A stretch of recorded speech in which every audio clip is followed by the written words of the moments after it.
Do you know what to say on your online dating profile to repel the creeps and attract good quality matches? I'm Sara, and I use my dating profile to attract my husband online, and I'm going to teach you how to use your text in your bio to do the same thing to attract a good match for you. If you'd like a free guide on setting up your online dating profile, I do have it in the pinned comment down below this video, so check that out. So let's get down to it. How do you use your text on your dating profile to attract a good match?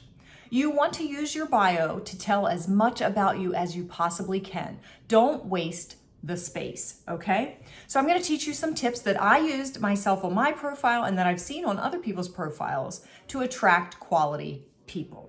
Some apps will allow you to use prompts or questions. So they'll give you a little bit of a prompt, or they'll allow you to select from a drop-down list of questions to give you some ideas of what you could put on your profile. I want you to use these spaces and use these things to your advantage. Don't use them purely for just entertainment. Use them that would be questions that really get somebody to know more about you. Make them something that's important to you, something that shows more of who you really are. So an example of this would be one of the apps that I was on. I chose a prompt that said, I'm proudest of ... and then I had to fill in the answer. Well, I said, I'm proudest of teaching my kids to read, because that told them a lot about me. It told them, one, I had kids. It told them that I was involved in my kids' life. And it told them something really unique to me, is that I was the one that taught them how to read as opposed to a teacher or somebody else, right? And so that gave them a lot of information about me right off the bat. I homeschooled my kids at the time, and so it was also an opportunity to share a little bit about that. And I did have somebody connect with me on an app based on this question, and they responded to me and they started a conversation with me based on the question, and they asked for a little bit further clarity on it. What did I mean? And they really liked that I had used that question because they were a teacher. And so it did prompt additional conversation with somebody, okay? It was also very important for them to know at the time that I homeschooled my kids, because homeschooling involves a lot of things. It means that we're primarily home. It means that I have my kids a lot of the time. And so I used that question to tell them as much as I possibly could about myself. Okay? Don't choose questions that are purely for entertainment unless they really do help give a picture of you. So you'll see some prompts of questions that might be something that it doesn't really tell a lot about you, but they're purely for entertainment. And I would advise you to skip questions like that. Okay?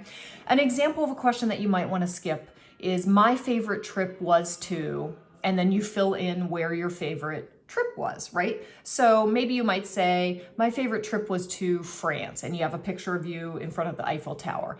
But maybe you don't really like to travel. Maybe that's not really something that you plan on doing in your future. Maybe it was just like, hey, you had the opportunity to go to France and you did, but it's not really part of your lifestyle now. You'd rather maybe stay home than travel, things like that. So if you don't care if you travel, again, that's probably not a good question or a good prompt to use, because while it was cool that you went to France and you have this great picture of you in front of the Eiffel Tower, it doesn't really accurately portray who you are now as a person, right?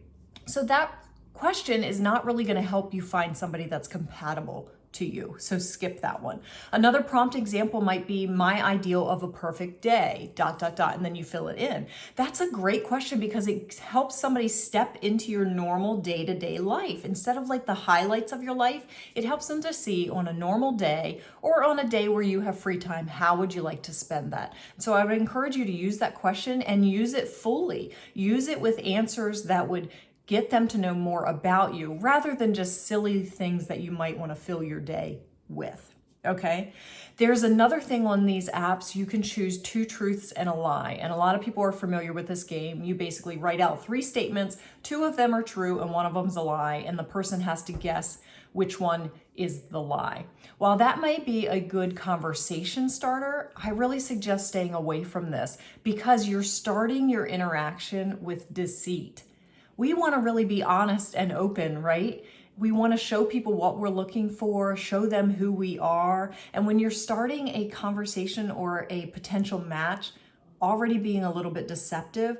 To me, when I would read profiles that had that included, I felt a little uneasy. I felt like I was already having to figure out, can I trust this person or not? And so I think that that is a question that you should avoid using on your profile, things like that. When you get to your About Me section, usually there's a place for you to write a couple sentences about you. Really use this space to describe yourself, right? So how would friends describe you? Are you introverted? Are you extroverted? Are you adventurous? Are you a naturalist? Are you outgoing? Are you hospitable? Use this section to really show some things that tell how you are on a day-to-day basis. What things are part of your identity? Are you Christian? Are you a mom? Are you a volunteer? Are you a CEO? Things like that help somebody know more about you and step into your world a little bit more.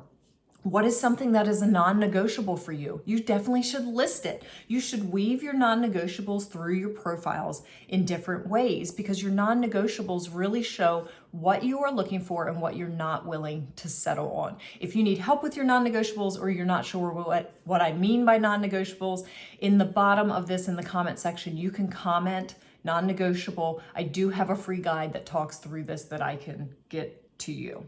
Okay, so if there's a spot for you to list what type of person you're looking for, use it, and use it to tell exactly what you're looking for, right? You want to use that section also to include some of your non-negotiables. So for instance, a non-negotiable for me that I might put in that section is that I'm looking for a godly man. So I want to say that that's what I'm looking for. And I might want to say something like, I'm looking for somebody that's active in their faith, that wants to grow their faith together. And that's actually something that I put on one of my profiles, because I wanted people to know that I was serious about my faith and that it was a non-negotiable for me, so that if they read that and that didn't meet them, then hopefully we wouldn't match and we wouldn't waste our time with each other. So you want to weave your non-negotiables in through your bio as much as you can.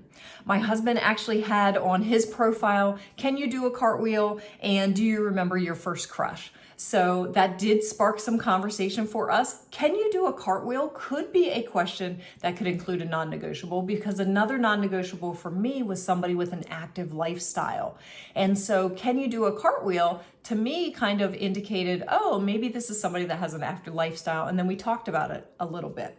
The question, do you remember your first crush? That was entertaining, and it did give us something to talk about, but it didn't necessarily tell me more about him or who he was looking for. So I would suggest using that space for something else, okay? An example of what you could say on your bio to kind of tell about you in that section. I'm a Christian homeschool mom that loves hiking, playing with my kids, and getting myself takeout. I'm looking for a godly man who has an active lifestyle and wants to grow our faith together.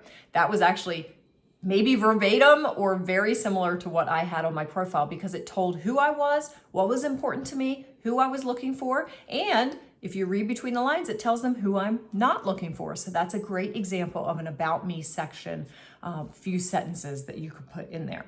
So I want you to take this information and I want you to start writing down what are some examples that you could use and what could you say in your own bio, and how could you weave the text on your dating profile to tell somebody more about you.